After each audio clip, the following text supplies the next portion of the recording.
thinking to myself that I was pretty happy that this election campaign is beginning. Now, this is not an advertisement. This is not a warning to my adversaries, but they shouldn't have done this in the spring. Now we are absolutely ready to take on this campaign. We're happy to see this begin. Now, this is a serious environment because the President of the United States against Canada and Mexico and all its trade partners is bringing in policies that multiply the threats and are spreading fear, and he seems to be loving that. He seems to love to see that people are afraid. And in addition to the trade issues, of course, we cannot forget about the license that he has given Israel to again bomb Gaza, and the license that he seems to be giving to Russian dictators who are hitting at Ukraine. And people here in Quebec are afraid to lose their jobs. They're afraid to lose their business. And the owner of a dairy farm may be wondering today whether a new trade agreement, which I can't possibly call a free trade agreement at this time, with that agreement, whether he'll still be able to operate a dairy farm.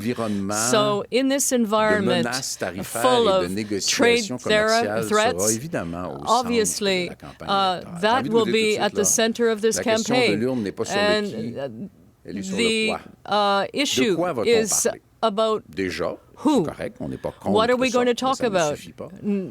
Obviously, we'll talk about the auto industry, oil from the West, and in the middle of this campaign, and I'm not sure that's been the case thus far, we will need to talk about Quebec companies, Quebec workers, seniors in Quebec, and those people will have to sense that in the context of a potential negotiation, we are offering them a sense of security that's well documented and well built.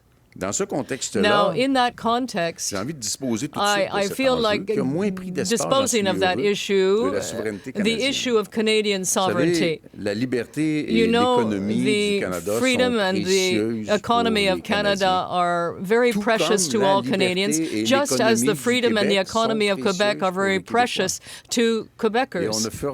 And we cannot avoid saying that we're talking about two different nations here. And I think we need to behave like allies. I remind you that Quebec and Canada can be the allies of Quebec, and there is a current in Europe right now which prompts us to act as allies to other countries that are dealing with Donald Trump. And I still call him a president because in spite of that, I don't think we can call him the President of the United States and be too familiar in that regard. But allies are equals. Allies make sure that the members of the alliance are heard and listened to. And I'm not hearing today what is needed or what it will take for Quebec to be in good hands if we entrust our destiny. I won't try to minimize the importance of a negotiation here, but if we limit our destiny to questions taken by others. In other words, why not ensure that decisions about Quebecers will be made by other Quebecers? And having that in mind, I think it's absolutely critical that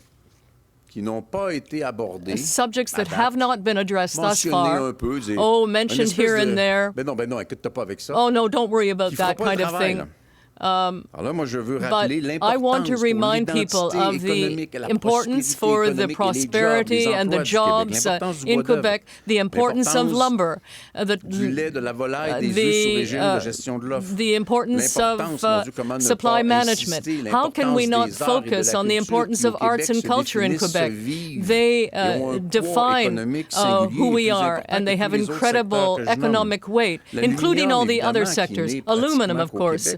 which exists practically only in Quebec because the U.S. produces very little. Coastal fisheries in the Gaspé and the Magdalen Islands. Strategic minerals. The phosphate reserves, the most significant ones, are in Quebec. And transportation, electrification.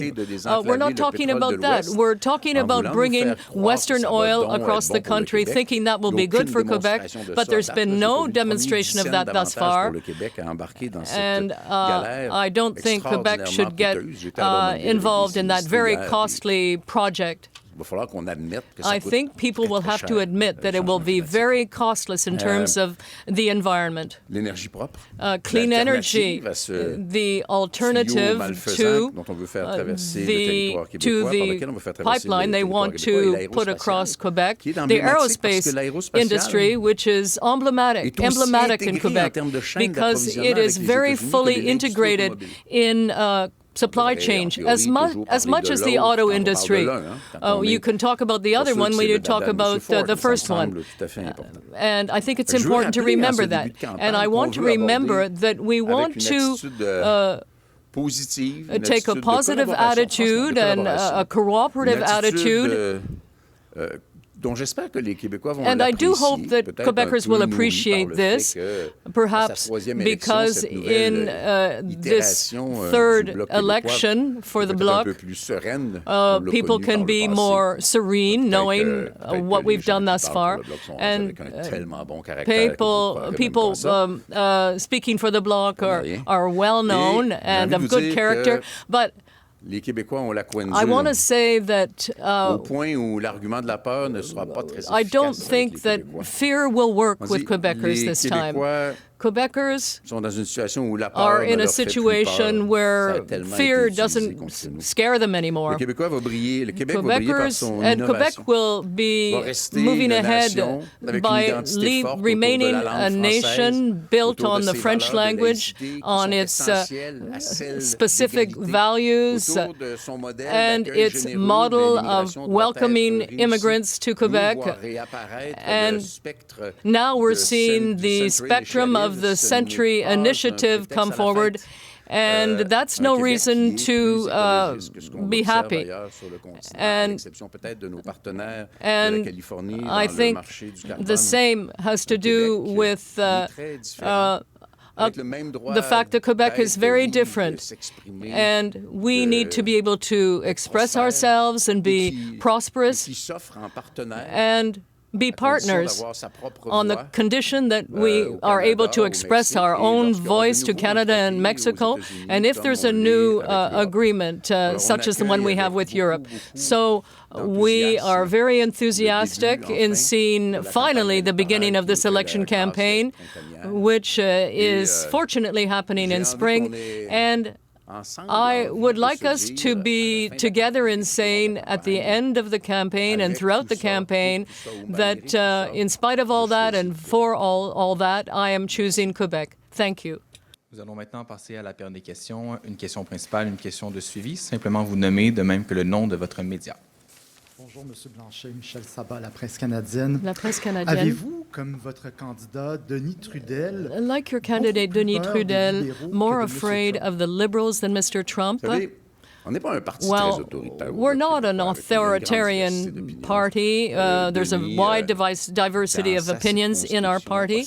In his writing, he may be more concerned about the Liberals.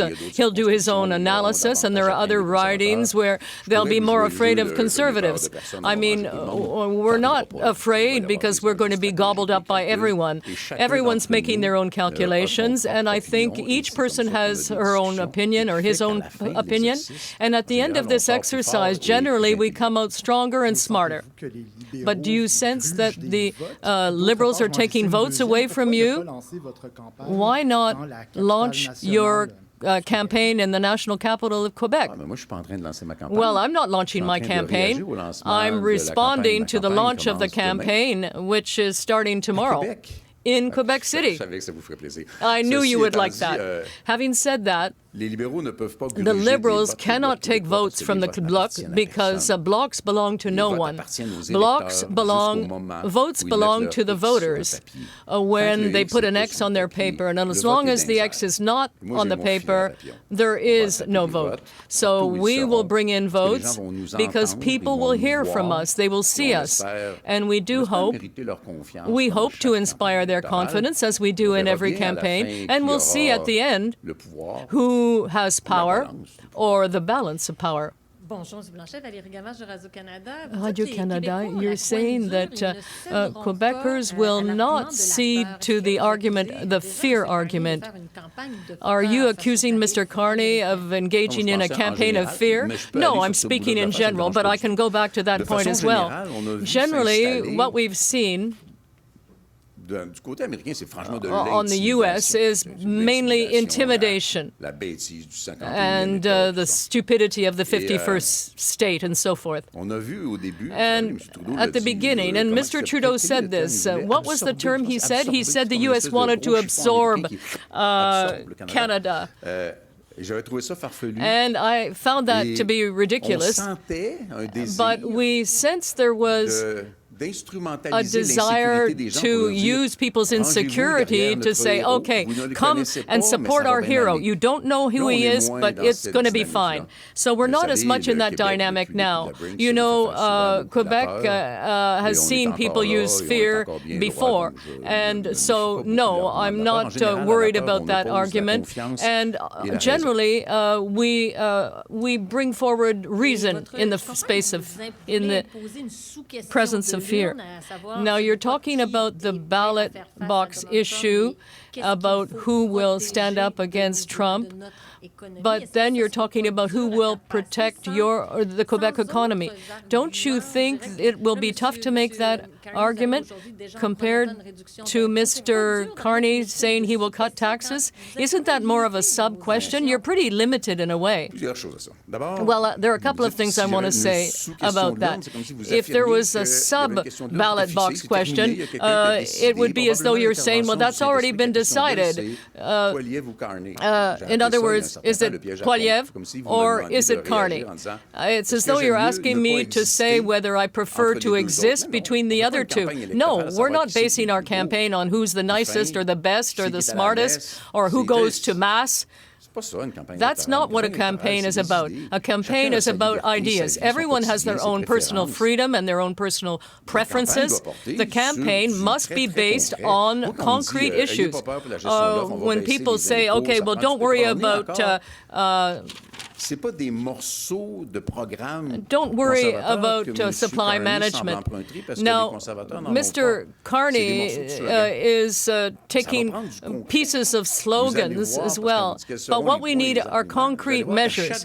And you'll see that every single day in this campaign, the Bloc will come forward with specific proposals, well-documented proposals, specific measures, which I hope will force the colleagues from the other political parties to develop what they're proposing, because I'm very wary, and I invite Quebecers to also be wary of giving people a blank check. Elect me without I've committed to doing anything in particular, and afterwards I'll do whatever I want, because I'll be able to say I never said I wasn't going to do that.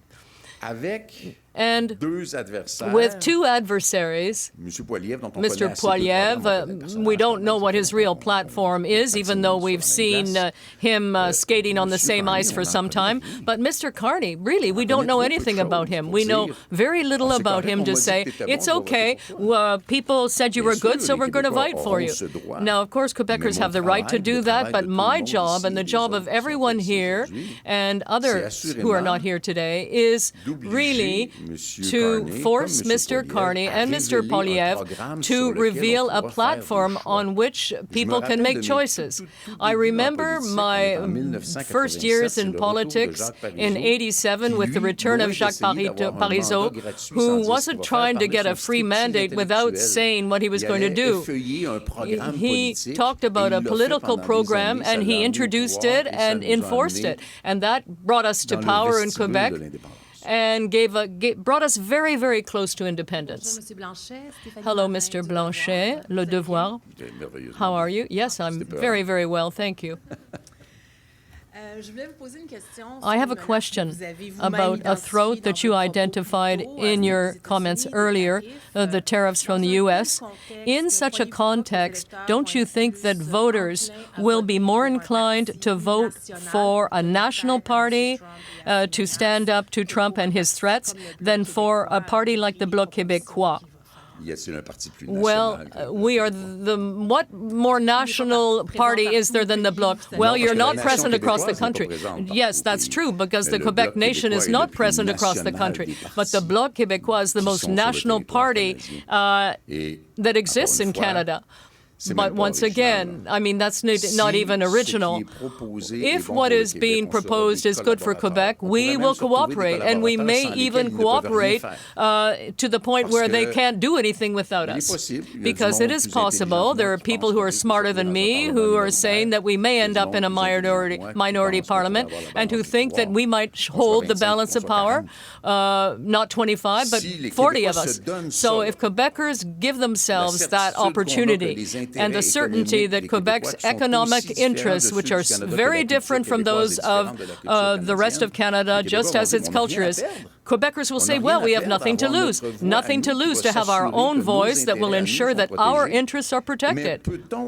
But can we and do we want to take the risk of not protecting ourselves against the risk that Mr. Carney or Mr. Poilievre, who today mentioned nothing about economic issues in Quebec? When I say that I am, when I speak, I know I'm speaking to thousands of Quebecers. When I talk about supply management, I'm speaking to thousands of Quebecers and farmers. When I talk about the aerospace industry, I know I'm speaking to thousands of workers in that industry. So it's something very concrete. And I'm talking about real people who are afraid of their jobs, and nobody is saying to them today, oh, don't worry, we're going to look specifically after you, except the Bloc Québécois, a very national party.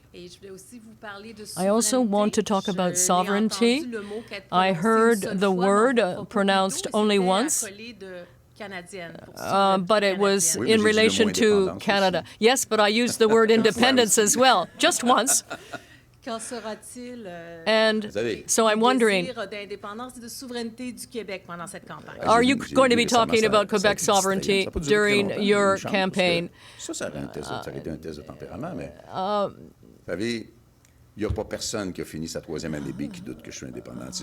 No one doubts independence for Quebec.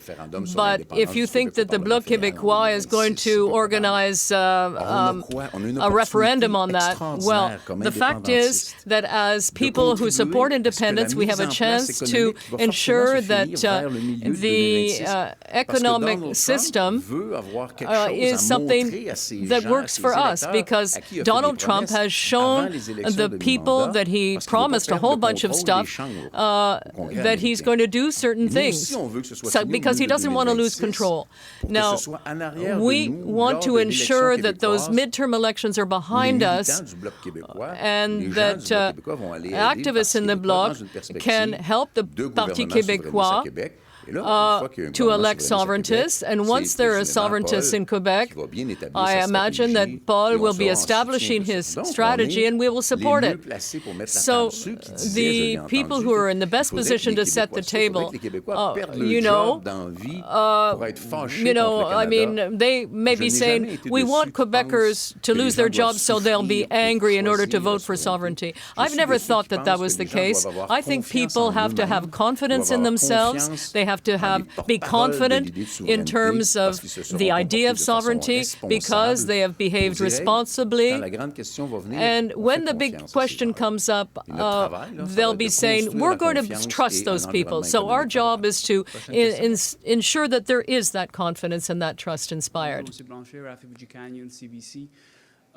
Your party was leading or dominant in polls in Quebec right up to the resignation of Justin Trudeau, and you seem to have sort of slumped behind the Liberals since then. What will you do to reinsert yourself into this conversation about who is best to tackle Donald Trump's economic threats? I read Newton. What goes up goes down. If that's good for me, that's good for Mr. Carney. Let's see. Okay. And you've been talking about pipelines a lot and how they have no place in Quebec. This is not new for you. You've talked about this a lot. Recently, Quebec Premier François Legault started saying that maybe public opinion in Quebec is shifting on this issue, and he would be ready to start talking about pipelines if there is a broader social acceptability on this. Why do you think he started saying this? And I guess, why don't you agree with him? Because it's clear you don't. There are so many reasons why I do not agree. I can repeat them easily because this is such a bad idea. It came very fast and under the pretext of trade between provinces in Canada. This has nothing to do with trade between provinces in Canada because there was no debate about trade between provinces in Canada when we refused that in 2015. And it's exactly the same project with the same goals. The idea for Western Canada is to unlock Canadian oil and gas in order to have the price of Canadian oil and gas go higher and reach the same level of price as oil and gas from anywhere else in the world. One of the first things that this would do, by the way, is make the gas at the pump more expensive in Quebec because the barrel will be more expensive here also because they don't give us oil and gas. We pay for it the same price as anybody else does. And we just had a study released showing the enormous price. We're speaking thousands of dollars a year for each family, each household to pay for the damages of climate change, which some people, both other leaders, seem to believe that do not exist, cost nothing. So the idea is, please, help us exploit oil and gas from Western Canada that will give you nothing. And then when the bill comes about the cost of climate change, you will also pay the bill of climate change. There's nothing for Quebec in that. And when you speak about energy, selling energy, for Quebec, it's not from west to east, it's from north to south. And what we sell to our American friends in New England is clean energy, is green energy. And this is much more the future of Quebec than any other form of energy.